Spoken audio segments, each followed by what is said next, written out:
नमस्कार मित्रांनो, आपण जे काही आपल्याला ॲक्टिव्हिटीज डिव्हिजन ऑफिसनं आज असाइन करून दिल्या होत्या त्या सर्वांनी आपण केलेल्याच आहेत. सकाळी अगदी 10 वाजतापासून आपण सर्वजण काम करत आहात. आता तुमच्या सब ऑफिसचं जे काही काम आहे ते सगळं झालेलं आहे. समजा आपल्याला त्याचा आता रोलआउट द्यायचा आहे, तर तो रोलआउट नेमका कसा द्यायचा आहे, छोटीशी एक ॲक्टिव्हिटी आहे ती आपण या ठिकाणी पाहणार आहोत. त्या ऑफिसचं सगळं आपण सेटल केल्यानंतर आपण जो कोणी SPM असेल कन्सर्न SPMच्या आयडीने लॉग इन करायचं. त्याच्या रोलआउट नावाच्या कार्ड्समध्ये या ठिकाणी आपण जायचं. त्यामध्ये एक रोलआउट नावाचं एक दुसरं सब कार्ड्स आपल्याला मिळेल. या ठिकाणी आपण पाहू शकतो 3 जे काही आपले साइन ऑफ आहेत. तर आता हा सगळ्यात शेवटचा रोलआउटचा जो काही साइन ऑफ आहे तो आपण या ठिकाणी देणार आहोत. या रोलआउटला आपण क्लिक करायचं त्या मेनूला क्लिक केल्यानंतर आपल्यासमोर एक क्वेश्चनायर येईल standard, whether role has been assigned to the all staff in the office and they able to log in and see their cards. आपल्या ऑफिसमध्ये जे काही लोक आहेत त्यांना ते सगळे कार्ड्स वगैरे आले की नाहीत आणि ते लॉग इन करू शकतात का नाहीत याची आपल्याला खातरजमा करायची आहे. तर ते आपण सगळ्यांनी केलेली असेलच. या ठिकाणी आपण पाहू शकतो यस, नो आणि नॉट ॲप्लिकेबल असे ऑप्शन्स आहेत. जर का नो असेल तर आपल्याला त्याची का आपण करू शकलो नाही त्याचं आपल्याला कारण लिहायचं आहे. यस असेल तर ती आपल्याकडनं एक्सपेक्टेडच आहे, त्याच्यामुळे तुम्हाला त्याची काही रिमार्क लिहिण्याची गरज नाही. त्यानंतर डे बिगिन आपण ट्रेझरीमध्ये केला का आणि जे काही आपलं ऑफिस आहे त्याचा डे बिगिन केला का नाही आपण त्या ठिकाणी सुद्धा आपण यस करणार आहोत. Verified cash balance in the treasury modules आणि त्या बाकीच्या ॲप्लिकेशन्समधले जे काही कॅश बॅलन्स आहे ते टॅली आहे का नाही, तुम्ही चेक केलं का नाही हे आपण चेक केलेलं आहे. त्यानंतर जे काही स्टॅम्प बॅलन्स वगैरे आहे ते व्हेरीफाय वगैरे केलं का नाही, तर त्या अनुषंगानं आपण ते व्हेरीफाय केलेले आहेत. त्याच्यानंतर जो काही आपला IPOचा स्टॉक आहे तो व्यवस्थित आला की नाही, तो व्हेरीफाय केला आहे की नाही, त्याच्यासाठी सुद्धा आपल्याला यस करायचं आहे. Whether the BO balance is verified in sub account module, ते आपण सुद्धा त्यांच्या बॅग आपण रिसीव्ह करून व्हेरीफाय केलेले आहेत.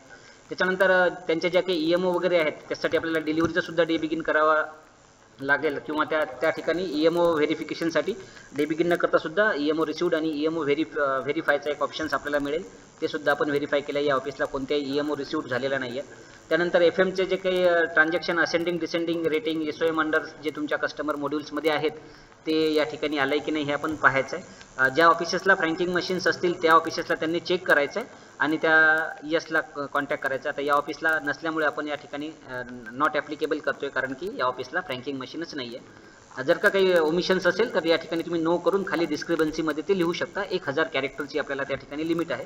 त्यानंतर जर का फिलॅटेली डिपॉझिट अकाउंट्स असतील त्यांचंसुद्धा आपल्याला चेक करायचं आहे. या ऑफिसला नाही आहेत म्हणून आपण इथं नॉट ॲप्लिकेबल करूयात. मोठ्या ऑफिसेसला किंवा ज्या ठिकाणी फिलॅटेली ब्युरो आहे पर्टिक्युलरली HO वगैरेंना हे मॅनेज करावं लागेल. त्याच्यानंतर ॲडव्हान्स कस्टमर असतील आपले BNPLचे वगैरे, तर त्या संदर्भात आपण कन्फर्मेशन द्यायची आहे. ते या ठिकाणी सुद्धा आपण नॉट ॲप्लिकेबल करतोय त्यांना, कारण की यांना सुद्धा ॲडव्हान्स कस्टमर वगैरे नाही आहेत. आणि त्याच्यानंतर ट्रेझरीमध्ये डे एंड वगैरे झाला आहे का नाही आपला, आपण याला या ठिकाणी येस करतो. त्याच्यानंतर whether all BPMs did the day begin and verified their wallet balance in IMA, सगळ्या BPMनी केलं आहे का नाही, आपल्याकडे 2 BPM होते त्यांनी केलं आहे, त्यासाठी आपण कन्फर्मेशन देतो आहोत. आणि त्यानंतर whether all BPM done and close bag and then day end, त्यांनी सगळं डे एंड करून बॅग वगैरे क्लोज केली आहे का, हो हे पण त्यांनी केलेली आहे.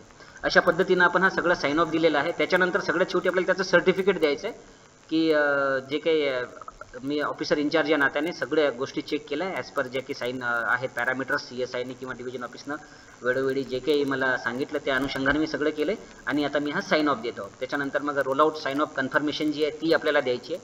रोलआउट साइन ऑफ कन्फर्मेशन दिल्यानंतर या ठिकाणी असा ग्रीन रंगामध्ये एक पॉपअप मेसेज जनरेट होईल, rollout sign out is submitted successfully, आणि पॅरलली एक जो काही रिपोर्ट आहे आपला तो या ठिकाणी साइन आउट रिपोर्ट जो आहे तो बॅकएंडमध्ये असा जनरेट होईल आणि तो आपण एकदा पाहून घ्यायचा. त्याची एक हार्ड जी काही प्रिंट आहे ती आपण त्या ठिकाणी ठेवायची आणि ती आपल्याला सबमिट करायची. अशा पद्धतीनं आपण त्याचा जो काही साइन आउट रिपोर्ट आहे तो या ठिकाणी आपण देऊ शकणार आहोत. एवढंच आपल्याला हे करायचं आहे. याची जी काही हार्ड कॉपी आहे एक तुमच्या ऑफिसला ठेवायची आहे आणि पोस्टमास्टर साहेबांच्या सही शिक्क्यानिशी ही जी कॉपी आहे एक डिव्हिजन ऑफिसला पाठवायचं आहे. अशा पद्धतीनं आपला जो काही साइन आउट आहे हा कंप्लीट होईल. हे सगळं कंप्लीट झाल्यानंतर आपण आपल्या जो कोणी मॉनिटरिंग PA आहे त्याच्यासोबत कन्सल्ट करायचा की सर आमच्या सगळे साइन आउट ॲक्टिव्हिटीज ज्या आहेत त्या कंप्लीट झालेल्या आहेत आणि आता आमच्यासाठी फर्दर काय गाईडलाईन्स आहेत, एवढं आपल्याला करायचं आहे. धन्यवाद आपल्या सर्वांचे.